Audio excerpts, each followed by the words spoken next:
¿Por qué el 12 de diciembre se celebra el Día de la Maquinaria Agrícola? Bueno, eso es en Argentina, tiene que ver con un decreto que dicta el presidente Perón en 1951, en donde declara de interés nacional a la creciente industria de maquinaria agrícola, ya establecida por ese tiempo, a la vanguardia mundial, pero bueno, una aventura que empieza muchos años antes en realidad. El profesor Marcello Conti, un ingeniero italiano egresado en Milán, llega en 1904 contratado por el Ministerio de Agricultura. Es el primer especialista en mecanización agrícola que llega a la Argentina, así que tenía un gran trabajo. Más allá de dictar su asignatura sobre la mecanización agrícola, vino a sacar un poco una radiografía al campo argentino, ese campo del modelo agroexportador, pero que estaba un poco atrasado en la tecnología y era fundamental para los cultivos extensivos poder lograr esto de la herramienta en mecanización agrícola. O sea, eso es lo que nos va a permitir, esa herramienta, poder llevar los cultivos a otra escala. Hasta ese momento eran maquinarias importadas en su mayoría, por ahí no había un estudio de lo que necesitábamos, de nuestras culturas, nuestros cultivos, nuestros suelos. Entonces venía el importador a proponernos lo que ya existía para otros lados. Entonces un poco que los pioneros de la industria nacional tuvieron que ver con eso, con adaptar esas cosas. Y acá encontraron en este museo un lugar para ensayarlas sin costo y estar a la vanguardia, ¿por qué no? Porque en ese momento podemos hablar de algunos hitos importantes en Argentina. Si vamos a ir al hito fundamental, en 1878, Nicolás Schneider en Colonia Esperanza, la primera colonia agrícola del país, empieza a fabricar los primeros arados en serie, digamos.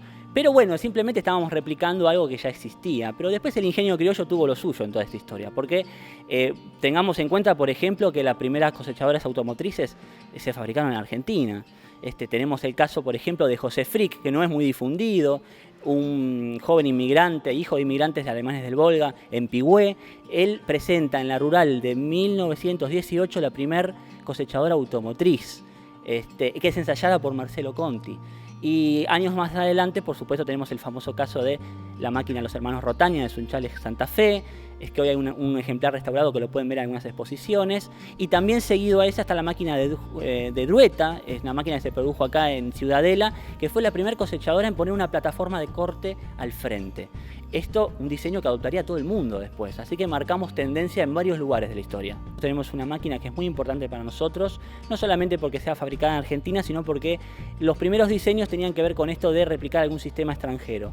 La máquina, la Simplex, diseñada en 1933 por Celedonio Pereda, que tenía su fábrica en lo que hoy es Lomas de Zamora, empieza a producir esta sembradora que era muy adelantada para la época. Primero tenía un sistema completamente original, tanto en la distribución y conducción de semillas, en su estética general. Pero lo más importante, que era una máquina muy versátil. Estamos hablando de una época en donde lo que proponían los importadores era un equipo prácticamente para cada tipo de cultivo, en lo que tiene que ver con sembradoras, y esta máquina tenía la particularidad de sembrar todo tipo de granos por surco o al vuelo, o incluso también podrían sembrar por surco y fertilizar al vuelo en una sola pasada, lo cual para la época era algo completamente innovador. Si la están viendo por ahí, algunos dicen yo tengo una y la uso todavía para pasturas, ¿por qué no? Quedó un poco desplazado por el sistema de siembra directa, esto es para siembra convencional, pero es una máquina que fue tan bueno el sistema que luego fue comprada por la empresa Proto Hermanos en mediados de siglo y se siguió produciendo hasta casi 1980.